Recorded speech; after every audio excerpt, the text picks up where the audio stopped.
राधे राधे। जय श्री कृष्ण। छठ तिला एकादशी का व्रत 25 जनवरी को किया जा रहा है। इस शुभ तिथि पर भगवान विष्णु और धन की देवी माँ लक्ष्मी की पूजा अर्चना करने का विधान है। साथ ही अन्न और धन का इस दिन दान करना चाहिए। धार्मिक मान्यता है कि इन शुभ कामों को करने से जीवन में किसी भी चीज़ की कमी का सामना नहीं करना पड़ता है।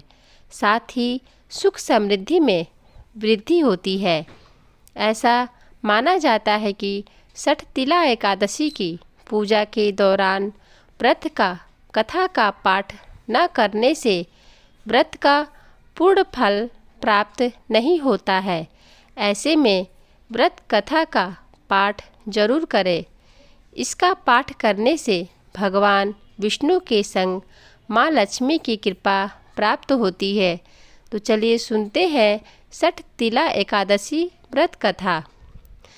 पौराणिक कथा के अनुसार एक ब्राह्मणी अधिक पूजा अर्चना किया करती थी, लेकिन उसने कभी भी किसी चीज़ का दान नहीं किया था। सनातन धर्म में दान करने का विशेष महत्व है। ब्राह्मणी ने अपनी पूजा से भगवान विष्णु को प्रसन्न किया था।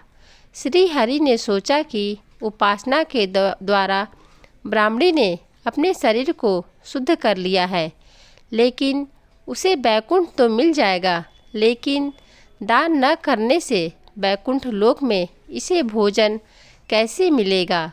इसके बाद विष्णु जी ने साधु का रूप धारण किया और ब्राह्मणी के पास गए, उससे भिक्षा मांगी। ब्राह्मणी ने साधु को भिक्षा में एक मिट्टी का ढेला दिया।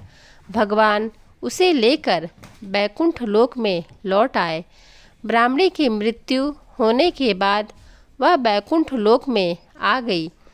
बैकुंठ लोक में मिट्टी को भिक्षा के रूप में देने से बैकुंठ लोक में महल प्राप्त हुआ, लेकिन उसे कुछ भी खाने को नहीं मिला। इस बारे में ब्राह्मणी ने विष्णु जी को बताया कि मैंने अपने जीवन के दौरान पूजा की। यह सब देख ब्राह्मणी ने विष्णु जी से कहा, मैंने जीवन में पूजा और व्रत किया, लेकिन मेरे घर में कुछ भी नहीं है।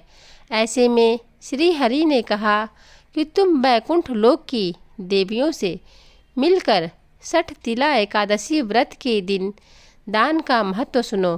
तुम्हारी सारी गलतफहमियाँ दूर हो जाएंगी और तुम्हारी सभी मनोकामनाएं पूरी होंगी। इसके बाद ब्राह्मणी ने प्रभु के आदेश का पालन किया। ब्राह्मणी ने छठ तिला एकादशी का महत्व सुना और तिल का दान किया। धार्मिक मान्यता के अनुसार छठ तिला एकादशी के शुभ अवसर पर तिल का दान करने से बैकुंठ लोक में सुख मिलता है। सभी मनुष्यों को अज्ञान को त्याग कर छठ तिला एकादशी का उपवास करना चाहिए। इस एकादशी व्रत के करने वालों को जन्म जन्म की निरोगता प्राप्त होती है। इस उपवास से मनुष्य के सभी पाप नष्ट हो जाते हैं। इस उपवास को करने से जहाँ हमें शारीरिक पवित्रता और निरोगता प्राप्त होती है, वहीं अन्न तिल आदि दान करने से धन धान्य में बढ़ोतरी होती है।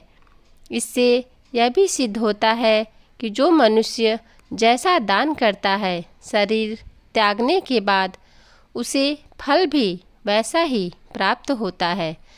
धार्मिक कृत्यों के साथ साथ हमें दान आदि अवश्य करना चाहिए। शास्त्रों में कहा गया है कि बिना दान किए कोई भी धार्मिक कार्य संपन्न नहीं होता है। राधे राधे। जय श्री कृष्ण।